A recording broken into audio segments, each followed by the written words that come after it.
NEIR বাস্তবায়ন না হলে দেশের রফতানিমুখী মোবাইল ফোন খাতের অপমৃত্যু ঘটবে, আর বাস্তবায়ন হলে দাম বাড়বে না বলে ফের কথা দিয়েছেন স্থানীয় উৎপাদকদের সংগঠন এমওআইবির নেতারা।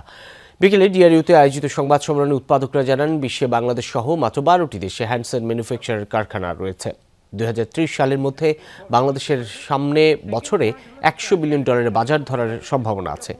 এনইআইআর বাস্তবায়নের মাধ্যমে উৎপাদকদের সুরক্ষা দেওয়া না হলে এ খাতে আর নতুন করে বিনিয়োগ আসবে না। উৎপাদন পর্যায়ে 30% বেশি শুল্ক আছে দাবি করে এমওআইবি নেতারা বলেন, উৎপাদন এবং আমদানি উভয় পর্যায়ে শুল্ক হ্রাস করা প্রয়োজন। এনইআইআর বাস্তবায়ন হলেও প্রবাসীরা দুটো ফোন বিনা শুল্কে নিয়ে আসতে পারবেন বলে জানান তারা।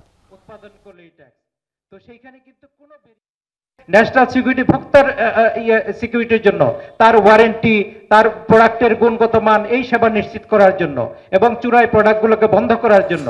তো সেই ক্ষেত্রে এই যে ট্যাগলাইন ইউজ করা হচ্ছে যে একটা গোষ্ঠীর হাতে বিজনেস তুলে দেওয়া এবং একটা গোষ্ঠীকে সুবিধা দেওয়ার জন্য না,